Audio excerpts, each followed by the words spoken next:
Hello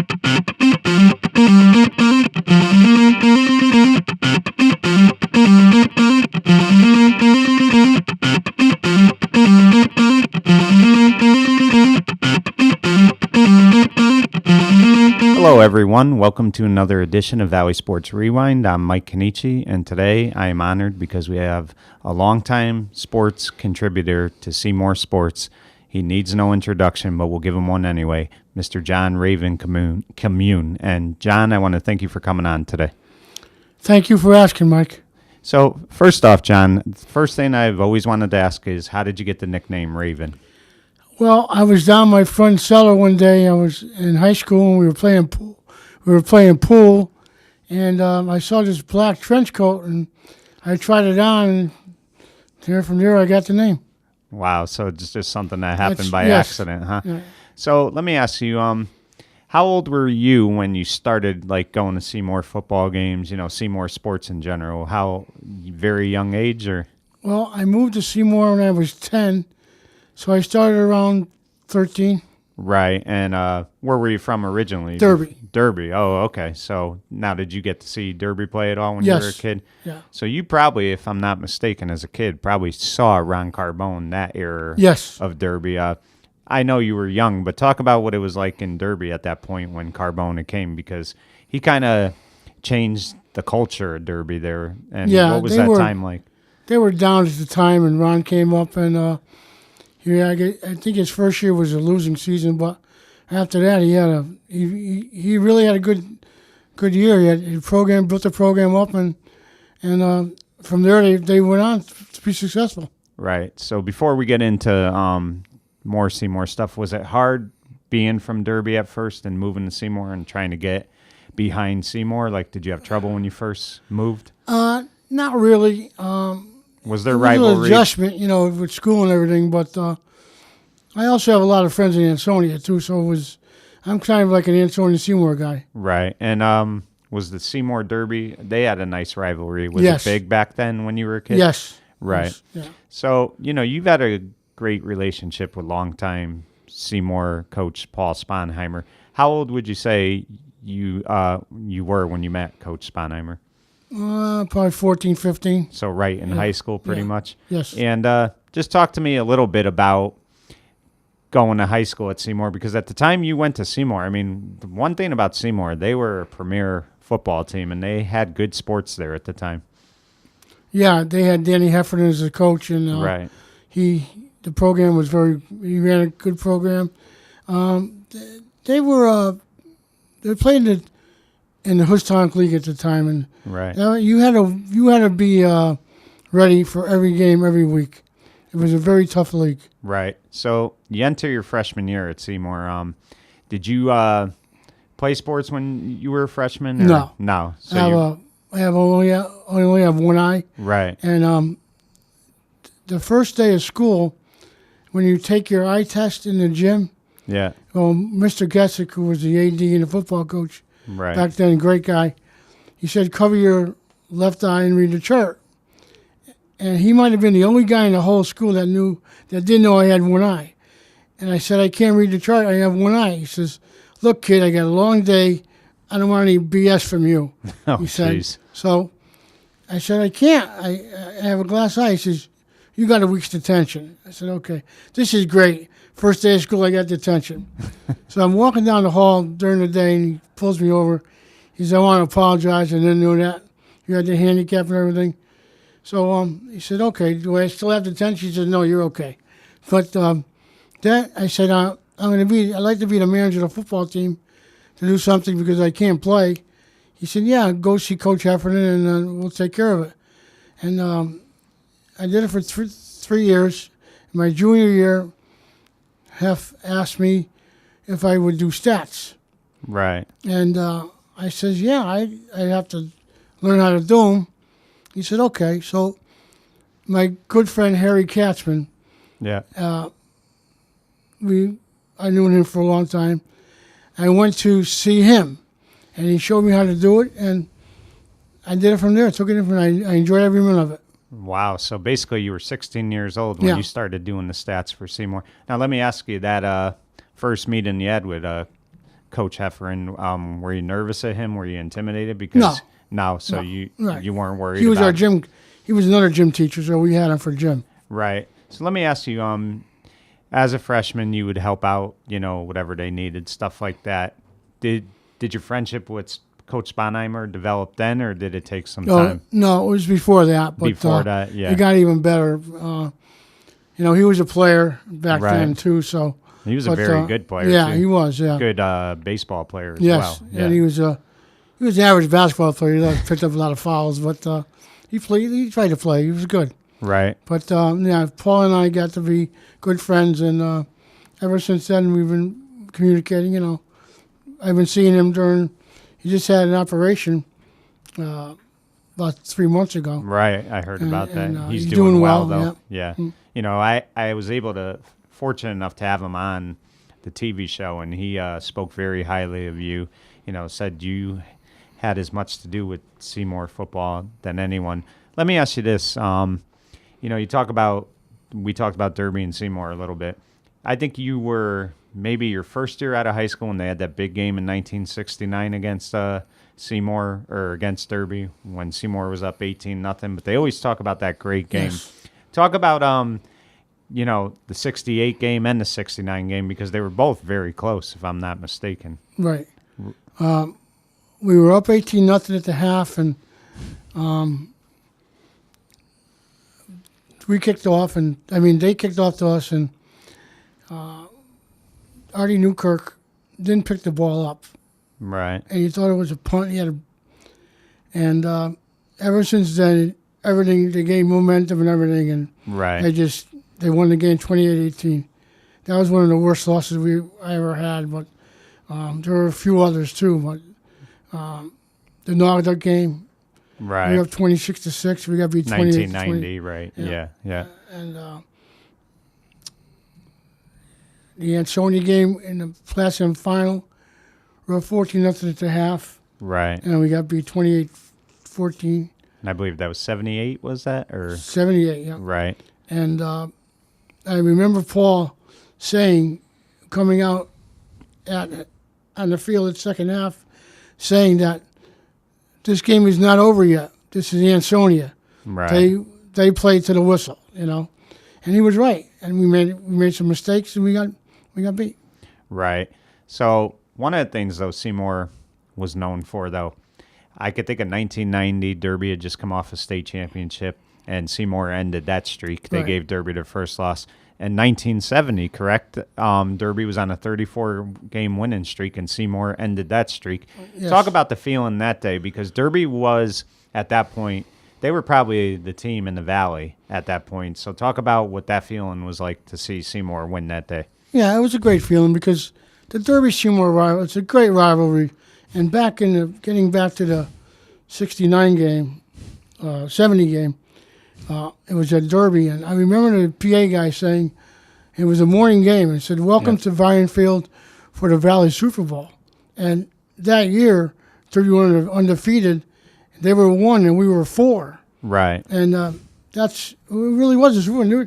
There had to be 8,000 people at the game at 10:30 in the morning. Right. I don't know how many were sober, but there were a lot of people there. Right.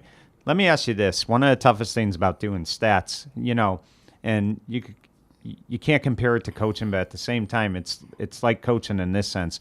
A coach has to pay more attention to, if they're coaching the linemen, they got to pay attention to the linemen. If they're coaching the offense, they got to. As a statistician, you have to pay attention to every play, and you can't really miss a beat because you have to make sure whoever made the tackle gets credit for the tackle, the catch, and so forth. How difficult is it doing the stats? Like, did you find it at times to be overwhelming? Yeah, I had most of the assistant coaches helped me out if I needed it. But one of the guys that really helped me out was Dennis the Barber. Yeah, he's still there as a volunteer assistant, and I would always say, Dennis, who made the tackle or stuff like that. But he was the main guy. He was my other eye, and he helped me out a lot. But the assistant coaches did good, and the kids were really great too. Right. And you, if I'm not mistaken, correct me if I'm wrong, you also would help the other sports out if they needed it, correct? The basketball team, the baseball team. Talk about a little of what you did for those sports programs. I kept when I was in high school, I kept a book, basketball book, and even out of high school, I kept it for Lenny Crone and stuff. Lenny was a good coach. He knew the game, but the people in town didn't like him.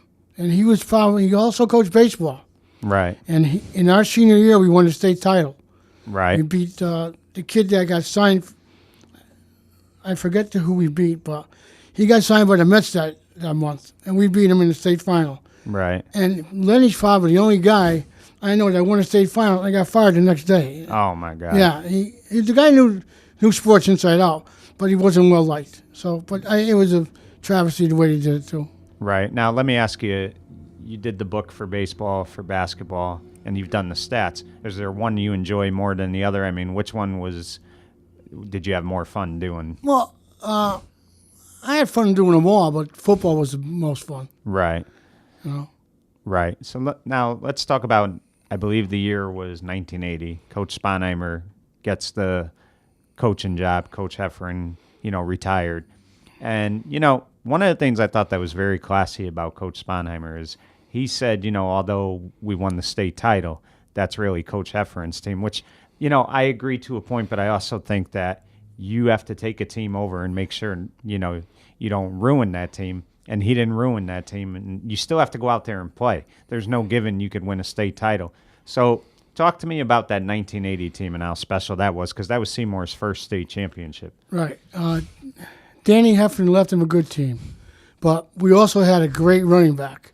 Yeah. Eddie Essen. Yes. And he was like playing against boys. He was a big kid, and he could pull you over. And right. we had the Cadillac, and we ran him. Right. And Paul did a good job. One thing about Paul is he had good people around him. He had good assistant right. coaches. They knew what they were doing. Right. They had jobs to do, and they did them, And Paul wasn't the big thing with Paul is he made Bobby Kello the offensive coordinator. At 22 that was a years big move. old, right? Yes. Yeah. And Bobby, to me, could have coached at any Division I or II school if he wanted to. Right. That's how good he was. And he was a great baseball coach, as you know. Right. Okay? But like I said, Paul had good people around him, and he had a good team. Right. How special was that, though, when they had won the state title and they're all celebrating on the field? I mean, because one of the things I've always heard over the years is why they call you the number one fan is because you wear your heart on your sleeve and you get very emotional when there's victories like that. No, we had it was a great win, It was a special one because it was our first one, Right. But they're all good. The losses are tough and the wins are great, Right. And, sometimes when you have triumph, you also have a down year as well. The next year, Seymour didn't win any games. Right. As being his close friend, tell me how difficult of a season that was for him, and how were you able to help him kind of get through that season? Well, it was very difficult because he was second-guessing himself. Right. He said, geez, I had a good team last year. Okay, we had the horses and everything. Now, well, we all sat down with him and said, look, it's not you. It's not us. Right. It's not the kids. The talent's not there. What are you going to do? You can't win without the horses, And he's really second-guessed himself a lot. But as you see down the road, he's very successful. Right. One of the things he said, too, I think the 82 season was a bad season as well. And he had said he wasn't sure if he was going to make it, But then the 83 season came, and they win the Whoosy. I think they co-won it with Shelton, maybe. Yes. So I think that really helped him because he had won a state title. Now he got a Whoosy title. I think that kind of, I wouldn't say relaxed him because he's very intense, but I think at least after that season, he kind of said, this is my team now.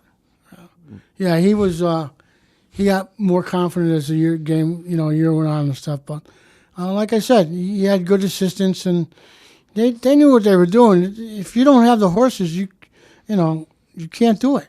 You know what I'm saying? Right. So let me ask you this. I'm sure doing these stats for as many years as you did, you develop relationships with the players and stuff. It's only natural you would. How rewarding is that aspect of it? Because you watch these kids go from 14-year-old kids to men at the end of it. Talk about that a little bit. Yeah, I have a lot of good relationships with the guys I play with. We don't see Mark that often, but Mark Allen, and there were 4 people that had their numbers retired. Mark was 1. Right. Eddie Essen was 2. Casey Sherwich was 3. Right. And Paul was 4. Right. Okay? I have a good relationship with all of them. Okay? We don't see Mark enough because he lives in Chicago, but he comes back Right. for holidays and he comes back for the Hall of Fame time and stuff like that. But I have a good relationship with all of them. Michael Briggs is a member of our club. Right. I have, good relationship with him. You see a lot of people all the time, and you develop a lot of relationships. But you really, I can't say enough about how them guys from Seymour are good guys. Right. Let's talk a little bit about 1985, because in 1985, a lot of teams started playing under the lights. It was something that was kind of new. A couple teams had implemented it. I think Lyman Hall had done it for a little bit. There were a couple other teams, but it was really new, and it'd be years till Seymour did it. But I know Derby started in 85 doing it. Tell me what that was like. Are you a fan of Saturday morning, Saturday afternoon games, or are you a fan of Friday night games? What do you prefer? Well, we always talk about that because the lights, to me, it's good for the kids to play under the lights. Right. But, like, when you're old in 75 or 80 and you want to see a football game, yeah, you want to go in the morning or in the afternoon. And because that's what it was back then, morning or afternoon games. Today, those people cannot see them games because, number one, it's too cold. Yeah. Number 2, they're old, they can't drive. Right. Okay? They're looking for a day game or an afternoon game. I wish the schools would get together and say, hey, let's look at our schedule. Can you play Saturday afternoon and we'll play Friday nights and vice versa? So everybody can, there's a lot of people like to go to see games. Right. You know what I'm saying? Like when Derby and you can't played, get the same crowds either. The crowds are down big time. Right. You know? Because there's other things to do now. Okay? The kids that go there, they don't know who's playing. Right. It's a gathering for them. Yeah, it's like a hangout. Yeah. Yeah. And now that I'm out of the loop, I sit in the end zone and watch the game, and I hear kids say, "Who we playing?" And right. They don't even know who they're playing. They're Right. just there to see their friends, and that's what it is. But like I said, I like night games, but I would prefer some day games. Right. So let me ask you, when Seymour was one of the last schools to get lights. Right. Were you a little disappointed that they got them? I mean, or did you understand why? Oh, no, I understood they had to go with the flow, Right. They had to do what they had to do, but,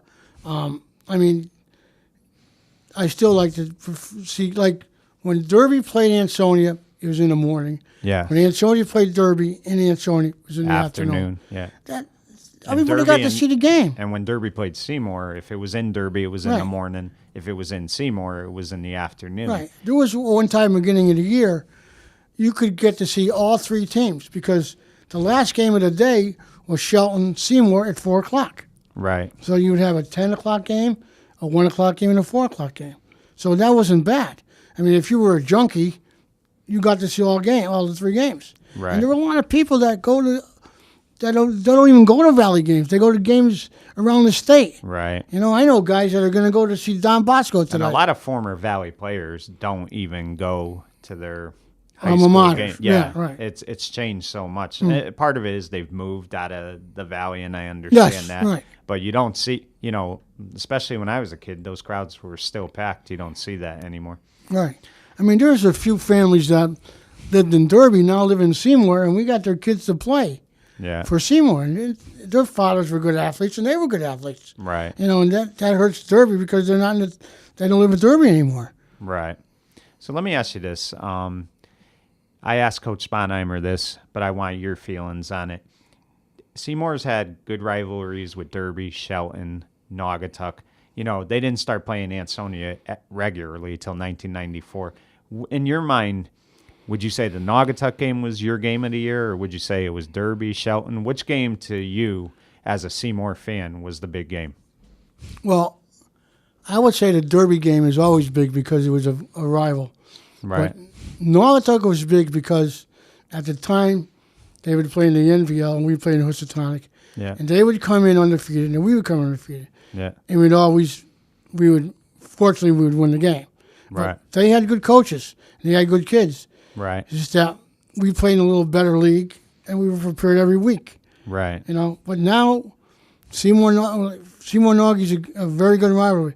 But for 4 years, we didn't play them. Which is a shame. Yes. It really is. And whoever makes the schedule out should be shot. Right. But you got to play them schools. Like Ansonia has not played Woodland for 5 years. That's crazy, yeah. Only because the guy from Woodland makes the schedule out. And that's wrong. Right. That's because he doesn't want to lose to Ansonia? Come on. That's not right. It's not right for the kids. Right. Okay? And that's where, the leagues have changed so much because, in the old Housatonic, you played every team on that Hoosie schedule. And the same with the MVL. I mean, maybe once in a while Ansonia might not play Wilby or somebody, but for the most part, you were playing every team that was in that league. Yes. So that's kind of changed a lot. Naugatuck and Seymour, to me, is a great rivalry. Sure. And I could think of a few instances. You talked about the 26-6 game. Seymour, I believe, was 8-1 going in, or 7-1 going into that game. Naugie was 8-0. Right. But it looked like Seymour was going to upset him. Naugie came back, they won. But I could also look at 1993. Naugatuck was 8-0 going into that game. Seymour was 7-1. And that was Naugie's only loss that year. They won the state title, and Seymour knocked them off. And then, I could look at 89. That wasn't your best Seymour team.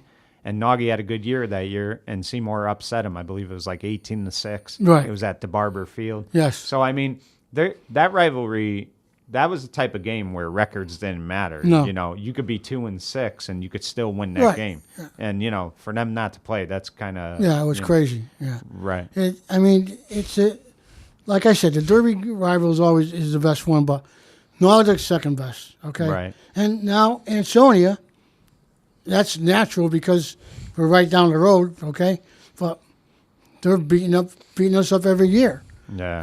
They're just, what I find ironic, though, is the years that Seymour does knock off Ansonia, they always beat him in Ansonia. Yes. I've never seen them beat him at Seymour. No. It's always been in Ansonia, which is kind of shocking because it's hard to win. Jack Hunt didn't lose many games there. So, and I believe Seymour was the first team in the regular season to beat Ansonia when Jack Hunt was the head coach. He had never lost at Nolan Field until Seymour. He lost to Darien in the playoffs, but Seymour was the first regular season game he ever lost at Nolan. So it was kind of ironic that, Seymour could beat them there and would have trouble at home against them. Yes. It is very... we did win every game, 4 games in Nolan Field. And the last game Jack coached against Seymour at the Barber, shaking hands, he said, Raven, I'm 8-0 with this field. Right. I says, Jack, congratulations. Because all the Ansonia guys, we're all friends. Right. When you put the helmet on, then for 2 hours you're going to battle. Right. But after that, we're all friends. And it's a great tribute to Ansonia for winning every game at the Barber. When you go on the road, you don't know what's going to happen. You know how your kids are going to react. When the kids are home, it's a different feeling. They're in a familiar position. So it's a great thing for them. But one of the things, too, I just thought of it. Again, we talked earlier about Seymour stopping Derby's streak. Ansonia had not lost in 2 years when you guys beat them in 2004 at Nolan Field. So Seymour, one of the things that Coach Sponheimer was tremendous at is he ended streaks. I mean, Seymour usually was the team to kind of put an end to a long winning streak on some team. Yeah, we kind of worked harder that week to prepare and everything, because it was not. Now, would you attend a lot of the practices too? No. No, so you would just do the games that day. Coach Keller would call me the gamer. Right. But I would go to a few freshman games, but it was hard for me to get to the practice stuff. Right. One of the Derby Seymour games that stands out too is 1988. Mike Gray had a phenomenal game that day. Derby was 7-0, and I believe Seymour at the time was 5-2, and they were trying to fight for the playoffs. and they pulled off a 26-0 upset that day at the Barber. Talk about that game a little bit. How enjoyable was that game? It was a good game. Mike had a great game that day, and we all the whole team had a good game. To shut Derby out is pretty good, Right. Because Charlie ran the ball, Right. and he had a good offense, but we shut him out, and it was a great win. Right. know? Let me ask you this.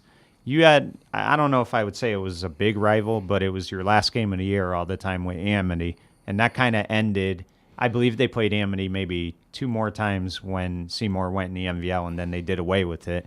And it took a long time before you guys would pick up Woodland. You never really had a true Thanksgiving game. Were you disappointed a little bit that you never played on Thanksgiving? Yeah, it was because the kids always wanted to play on Thanksgiving, and they would go to see the Derby Shelton or Right. and so they came the next day. But now we play Woodland on Thanksgiving Eve, so Right. What was it's the reason that Seymour never played on Thanksgiving? I mean, is it just something the school didn't want, or? That, Mike, I really don't know. Right. Yeah, I never got into that. Right. So let me ask you this. 1994 comes. Well, first, before we go to 94, talk about the 93 state title team, because Coach Sponheimer had a tough year in 92. The team went 3-7. 91, I think he went 6-5. So he had a couple down years, but 93, that team was a tremendous team, and their only loss was to Cheshire that year, Yeah. and they finished the season 10-1. Talk about that 93 team. That was a little great bit. team. And beating, we have 4 state championships, and beating Darien, I think, was the most rewarding one because they were from the FCAC. Right. And we were underdogs that day. We weren't supposed That to was win. the 98 team, You know? correct? Right. And Yeah. that was a great win. But Right. the other ones are good too. Don't get me wrong. But beating Darien and the FCAC team, that was the best. Right. So that was the one that stands out to Yes. you the most. So now tell me about this. 1994 comes. Seymour goes to the NVL. Let me ask you, were you in favor of doing that? I know Coach Sponheimer, I think he, at the time, was hoping the Whoosie would stay together. Talk about that a little bit. Well, I think Paul was very reluctant to go, but he said it would be better for the school to do it, and because there's more teams, I guess. But I don't really like the league. I don't think it's a good league.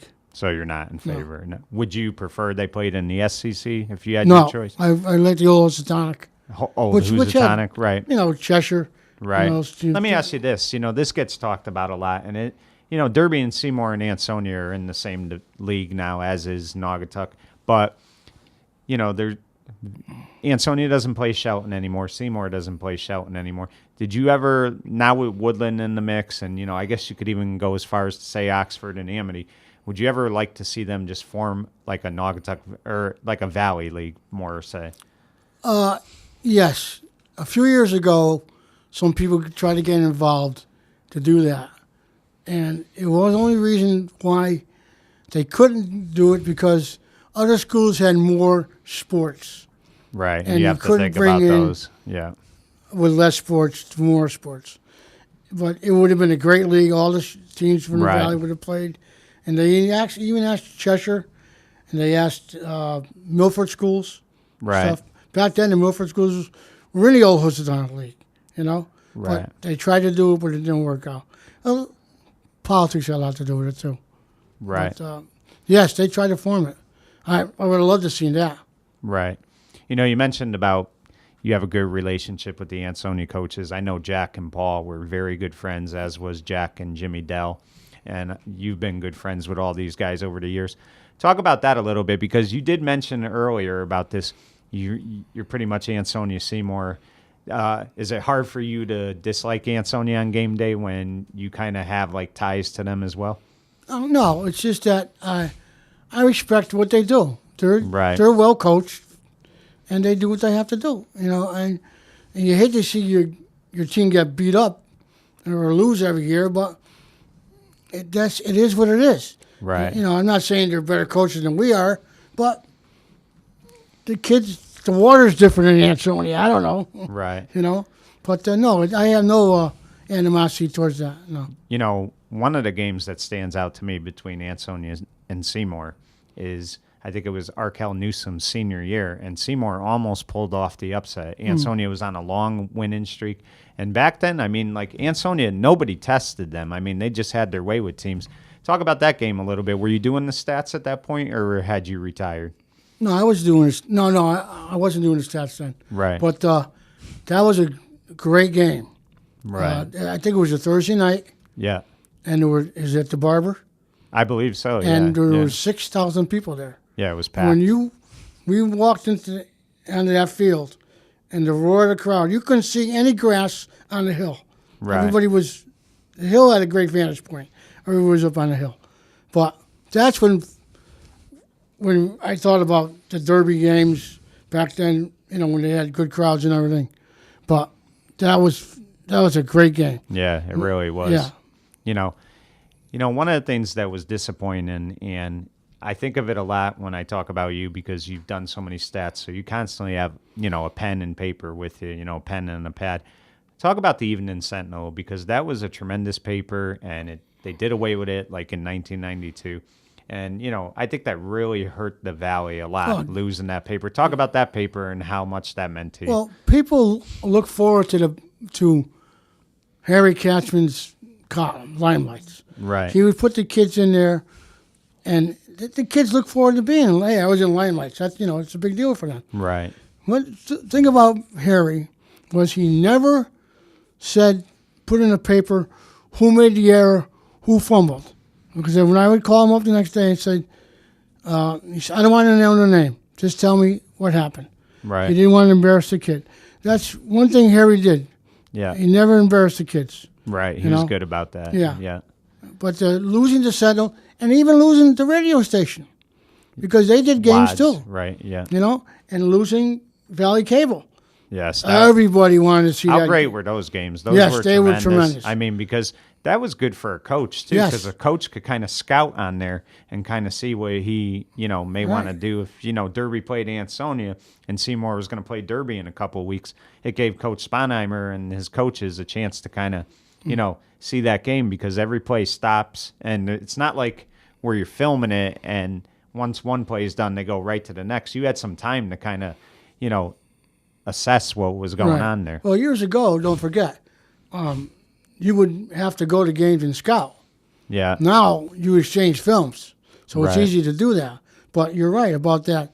Watching the game they would look, you know, they would check out stuff. But the bars on Friday nights, Saturday nights, they would pack them to see. They know the game would be on TV. Yeah. And they would, even though it was a tape. They still wanted to If you didn't go to the game, you want to see how it was played. You know, you got to see it. Yeah. And they did it. Those two guys, Ed Clemens and Buddy Chernovich. Right. I know them both. Ed Clemens' real name is Clem Najar. Yeah, which a lot of people don't His realize. brother Eddie gave him that name, Ed Clemens. Yeah. Okay? But Eddie's just a neighbor of mine. He's up the street from me. He did his homework. He was well prepared. Yes. He always wanted to make the right pronunciation of the name. Right. Because he would ask me, how do I, you know, especially in Polish names. You know, right. A lot of, you know, it would be tough to say it. Right. You know? But Buddy did a good job analyzing everything. People miss that stuff. They really do. They still talk about it today. And in fact, on Sunday mornings, if you have Comcast, at 10 o'clock during the 1990 season, they'll be playing games. Yeah, yeah. And that's something we kind of implemented. And it's been great, you know, and that was kind of the thing. That was what, you know, Liz Kennard really wanted to do is, you know, to be able to show these games again, because people miss these games. And sure they do. It's really, you know, I had Bud and Ed on, you know, a couple of years ago, and, you know, just interviewing them, they didn't miss a beat. They were a great team. And I think that's important, too, because you have to have a good partner, because if you don't feed off each other, it doesn't work. No, right. And what was great about Ed is Ed had a play-by-play voice. He had a great voice, and Buddy had a great voice.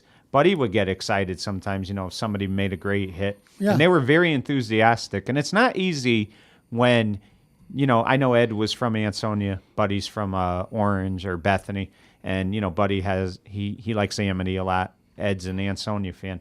It's not easy to cover different games when you're not watching your team. Right. But they were very enthusiastic throughout the whole thing. They did. People, like I said, people miss that stuff.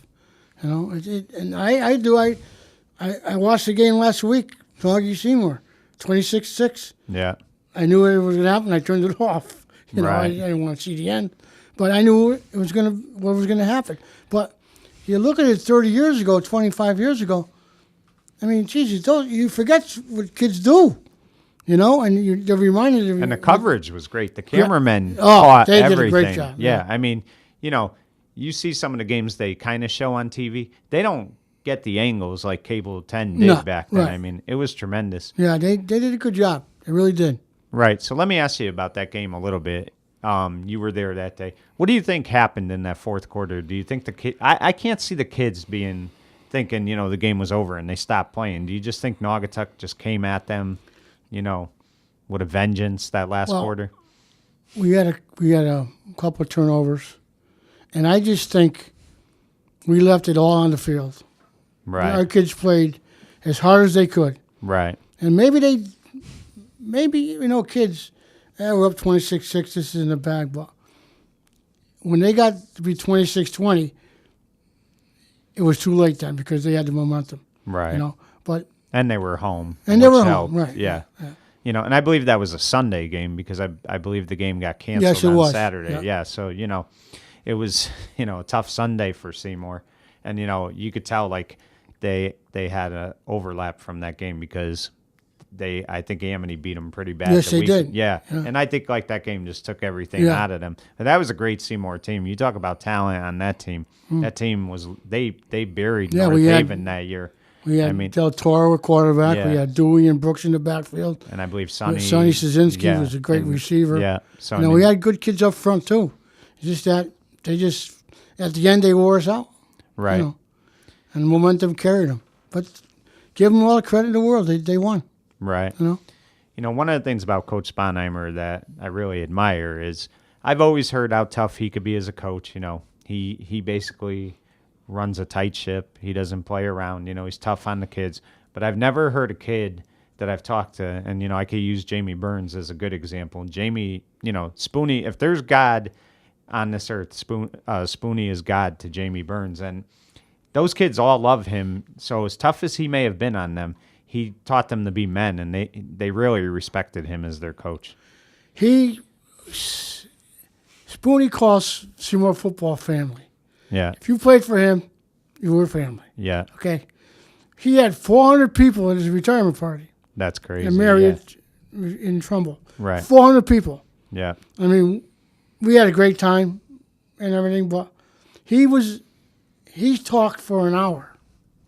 Yeah. And he didn't bore anybody. No, he didn't, because he had stories. And the wife and the two girls talked. And when Elizabeth got up there, she said, I am the woman of this family. Right. But he's the man of the family. But she made us laugh. The girls made us laugh. Yeah. And he made us laugh. But I spoke. Casey Sherwood spoke. Right. We had a lot of speakers. Danny Heffernan spoke.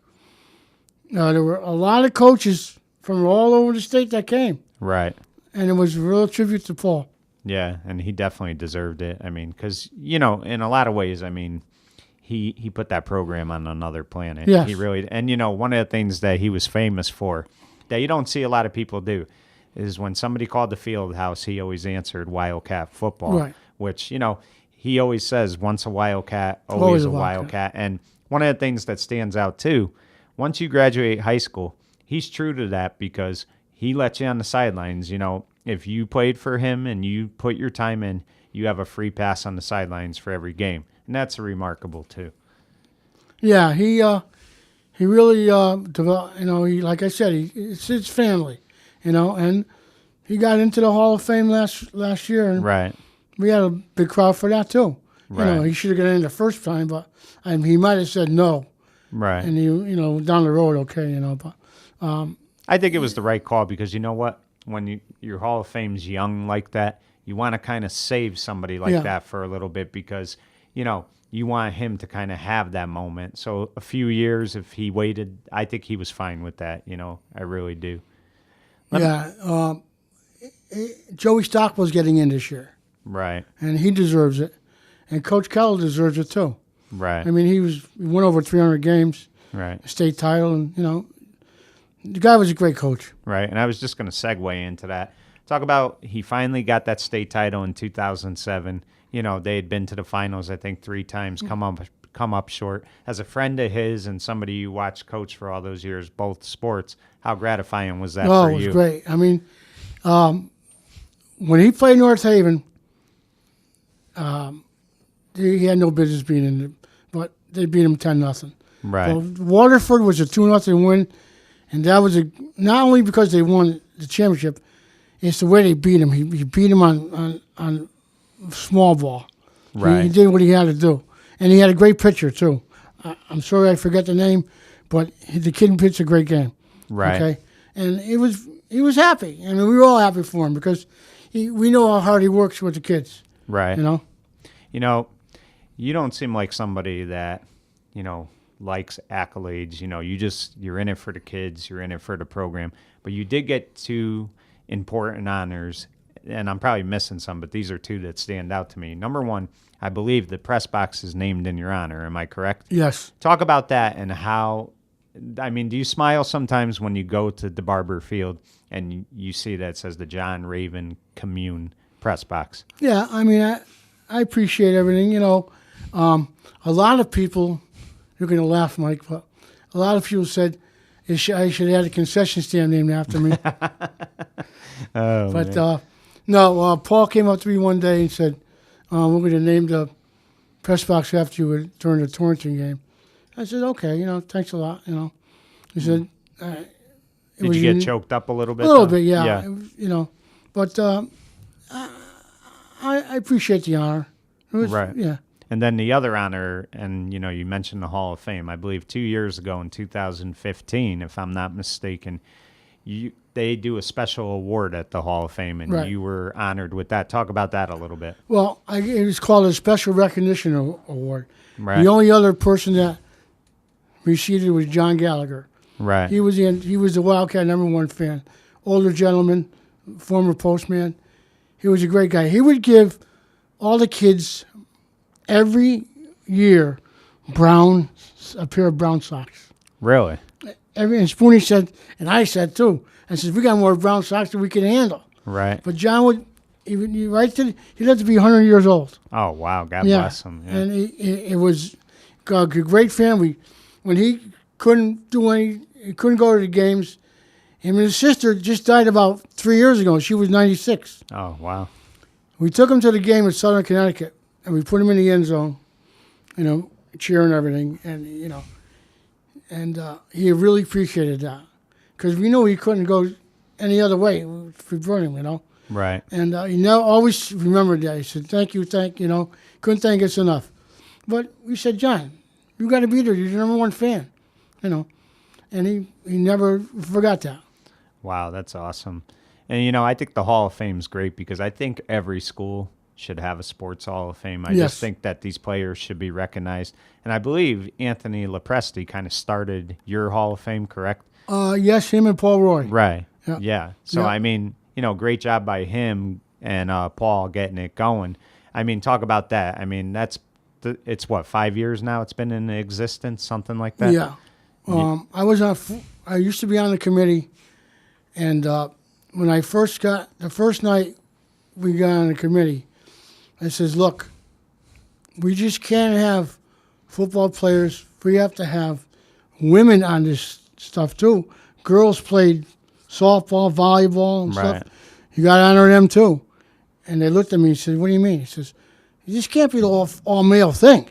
It's got to be both. Right. I said, if you guys get ridiculed if you're going to do that. Right. And they thought about it and they said, yeah. And who do you think was one of the first girls? Maria Conlon. Yeah. And, deservingly so. Yeah, right. That's the thing, too, about Seymour. Their girls' programs have been tremendous. I think the softball team's got 11 state titles, maybe 12.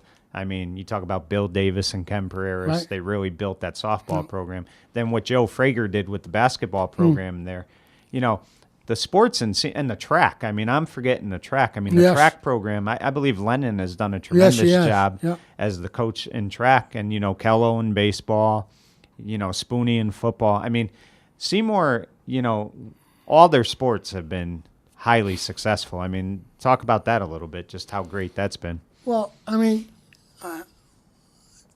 softball starts from Little League. Right. You have a guy down there, Bob Lang. Right.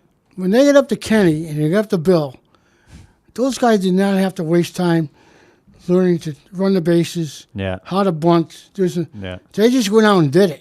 Right. So they had the foundation. That's how all these schools you see that win state titles, they have foundations. Right. And that's how they don't have to, they get better. Yeah. And that's from the bottom up. That's how they win. Right. Yeah. It's Bob Lang doesn't get enough credit for what he does. Right. Really. I mean, I'm not taking anything away from Kenny or Bill, but they make your job a lot easier. Oh yeah. And they do have good talent. They have great talent. Right. He's And got you a- know, Mazzanti, the pitching Oh, coach Joe. for years. I mean, Unbelievable. he's been tremendous. Yeah. I mean, he used to help Derby. Now he does Seymour. I mean, he's just unbelievable. Right.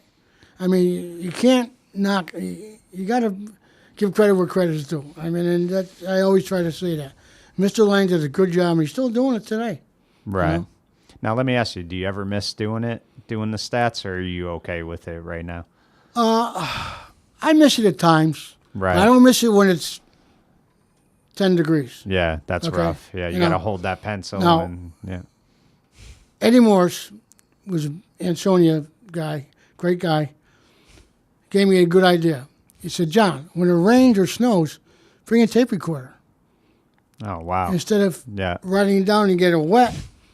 And I did. It was a great move. I mean, I did it all the time. Right. You know, instead of fooling around with, you're not going to see what you wrote because it's all wet.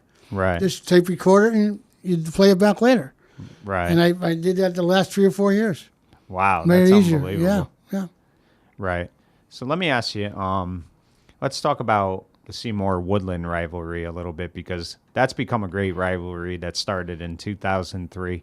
For a long time, Seymour got the best of Woodland. And, you know, again, we talk about ending streaks. Seymour ended Woodland's streak. They were on a winning streak, I believe that was, I want to say, you know, my math might be wrong, but it was 24, 25 games in a row.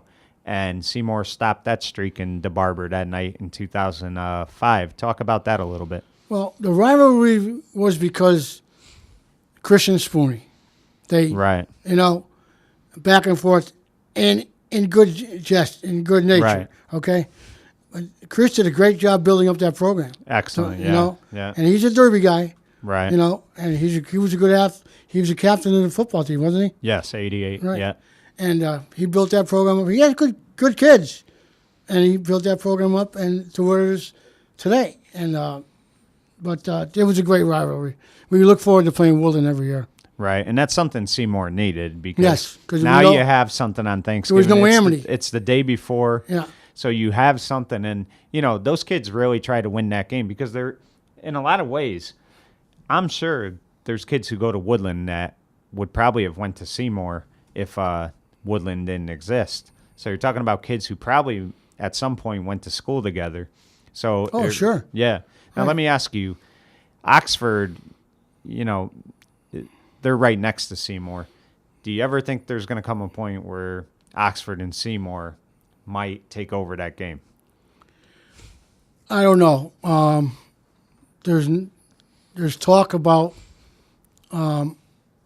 if Derby and Shelton don't play anymore. Derby and Oxford might. Yes. Right. Okay.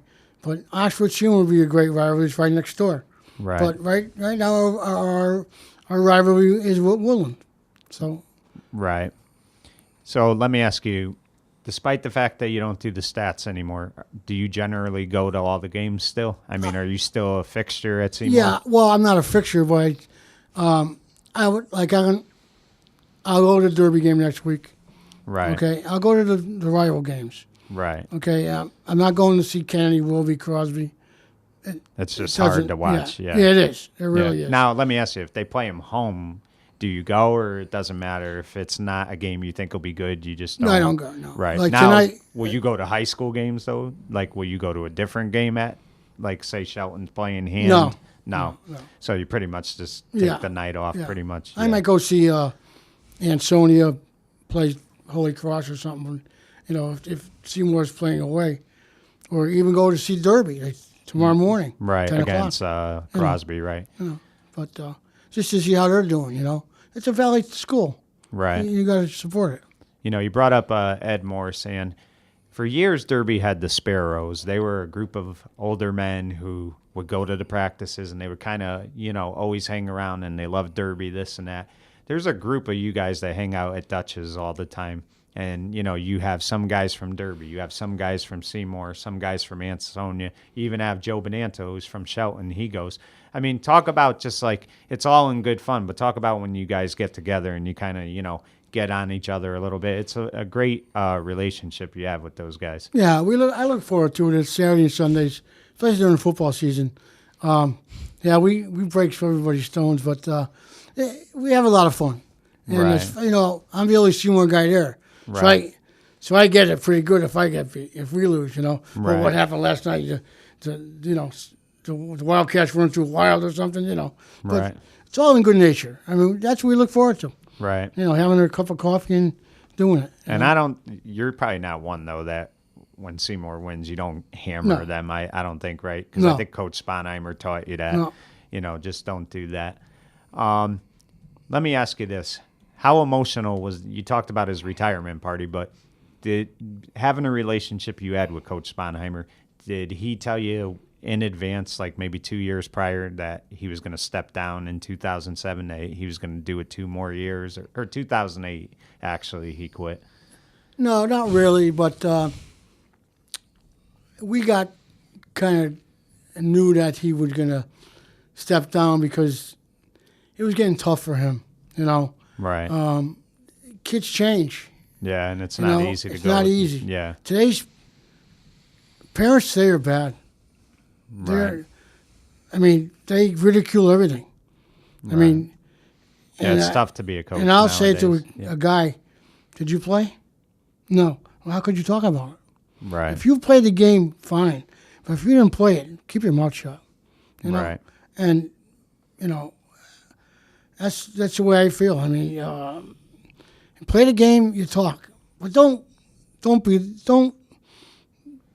belittle the person. Okay. Right. Don't kill the kid. He's a kid. He's 60 years old. Right. He's learning. He doesn't know. Right. They think they're the pros. These guys. Yeah. Yeah. But parents are tough. I Right. see it down the club. It's they guys they talk, and when Ansonia loses, they kill him. They Oh, kill yeah. They kill him. And the guys won 6 state titles. And I said, yeah. fellas, why don't you say the team was better than you guys? Right. Maybe you could beat them 9 out of 10 times, but that day they were better than you. Right. Give them credit. Yeah, because the other team's trying too. Yeah. Yeah. Right. They're not out there to show up and just say, "Oh, you're Ansonia, we're lost." They want to beat you too. Right. You know. Exactly. Now, did you go out with Coach Sponheimer? Did you leave when he did, or is that how you went No, out? I stayed with Coach Leonard for 4 years. Oh, so you stuck around Yeah. till like 2012, huh? Yeah. Wow. So if my math, I was never the best math guy. 44 years. That's unbelievable. I mean, was the first year tough when you weren't doing it anymore, or A little bit, but like I said, when it got colder, it just got to be too much? It got to be it was tough because you try to dress for it, Right. but the last time we played Amity, it was their first game at night, and it was a big thing for them. Right. And Bobby and I left the club at 4:30 to go up to the school, Yeah. and there was a snow squall. And we said everything doesn't of it. The temperature dropped. It was still snowing. Yeah.